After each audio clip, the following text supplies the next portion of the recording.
We've had our share of the wine and beer, good food and homemade bread. Dan still done with the finest gals and slept on.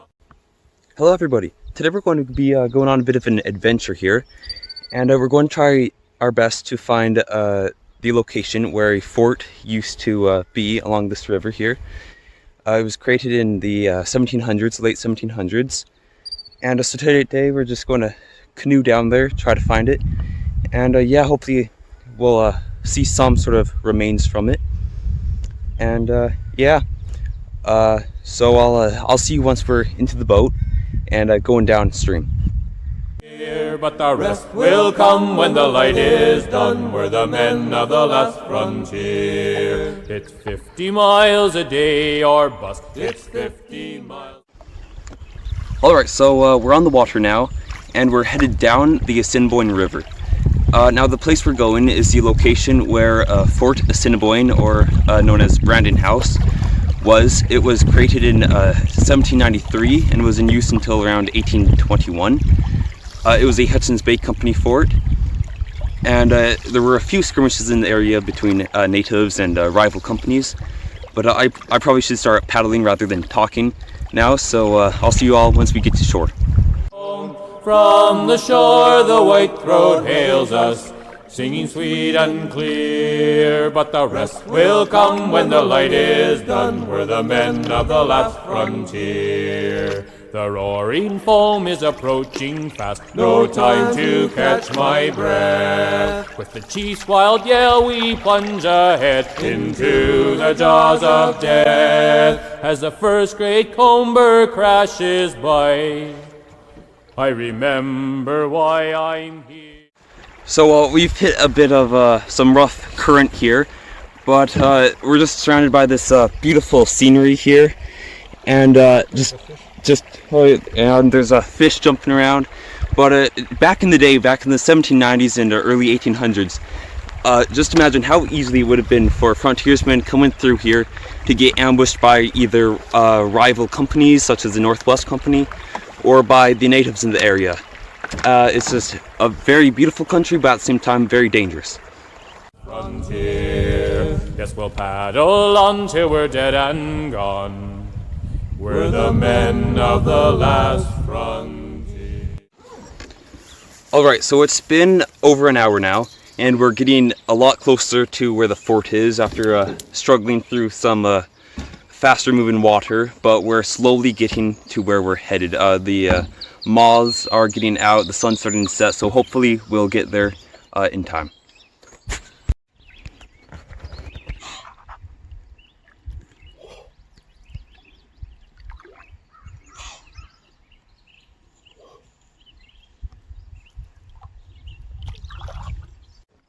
Alright, so we just pulled up to the spot where Fort Assiniboine, also known as Brandon House, is, and we're just about to get onto the shore here and explore the area.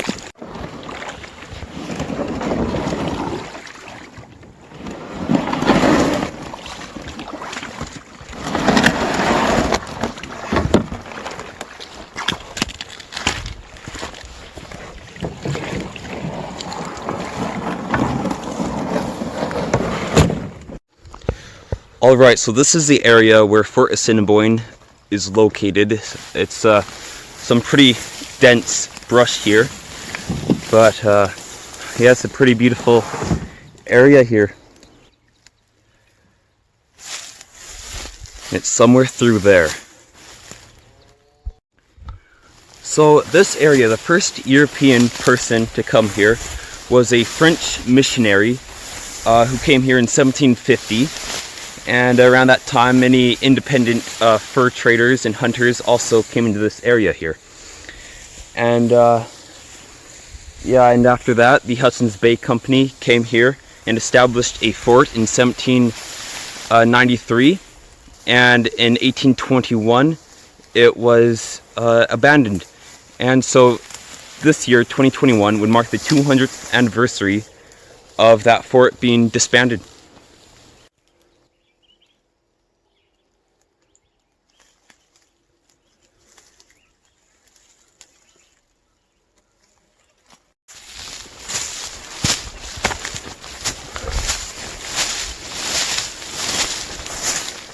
And there it is. Brandon House, also known as Fort Assiniboine. So there's the river right there, and I'm standing in what once was a thriving fort, fur trade fort, over 200 years ago. I'm not sure how well you can see on the camera, but that there is remains of a basement of one of the buildings back in the 1790s and early 1800s.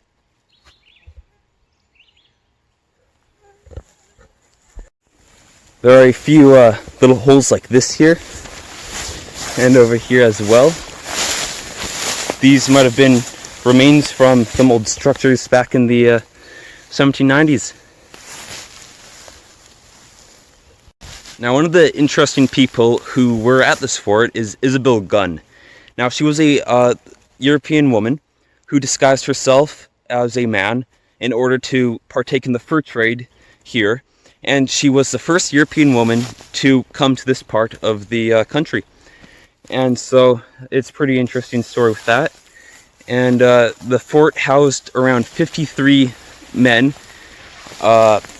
the year-round guards, as well as fur traders coming in and out of the fort, as well as the natives in the surrounding area doing trade. The fort was around 100 yards of the Northwest Company fort, which were the rivals. They had some fighting between one another. And during the Pemmican War in the early 1800s, this fort was looted and burnt down by the Northwest Company. They started rebuilt it in around 1817, I believe. But by 1821, they abandoned this fort and built another one somewhere in this area. But right now I'm in what once was a basement to one of the buildings back here in the day. Now here, there is a slight line you can sort of see. I'm not sure how well you can see it on camera, but that might have been the original fort walls. And just behind me here, there is another fairly deep part in the ground here, and that was another basement.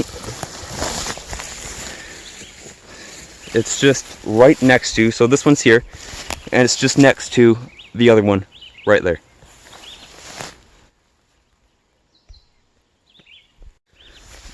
Now, the fort was situated close to the river edge, not only to have easy access to water, but that was also one of the main ways frontiersmen and trappers would travel, was by canoe down the river so they could get easy access to the fort. Well, later in the years, they started to get more wagons down here. And so there's this little spot here, which I'll just switch the camera around real quick. Now, this part here, I'm not certain, but this might be the original wagon trail they had going through here.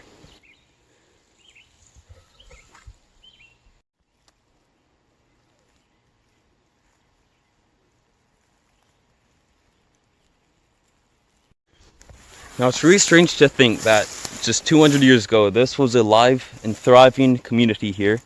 They had a school, stores, there would have been a fort wall all around here. And just think, just 200 years ago, that was a building there. People were all over this area here. And now it's just reclaimed by nature. So the fort's just right up there. And there is this small little path here.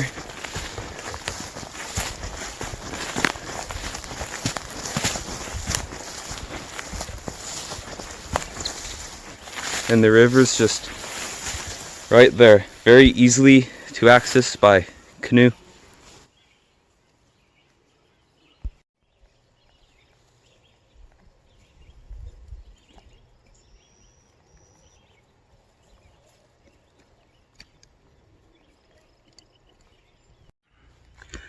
Well, so that was Fort Assiniboine, or Brandon House, and we're taking to the boat now to head back.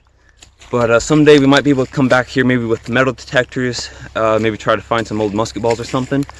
But for now, we're leaving this area, and hopefully you can come back another day.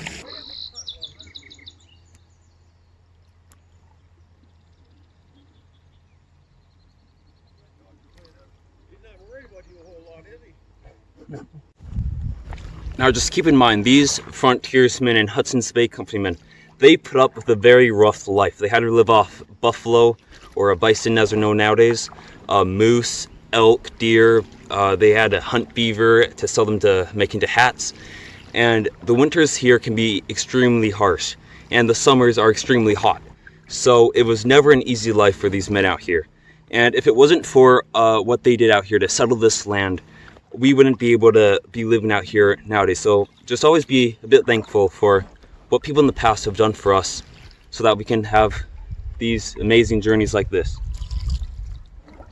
We've had our share of the wine and beer, good food and homemade bread. Danced till dawn with the finest gals and slept on feather beds. Now the black flies are driving me mad with their buzzing in my ear. It's a damn fine day 'cause we're on our way to the heart of the last frontier. Sing it out, boys, feel her pull you onward to the roaring foam. Swing your paddles, click those. If you enjoy videos like these and want to see more of us going on these little adventures or historical videos and things like that, please make sure to subscribe and like the video. And other than that, have a great day, and thank you for watching.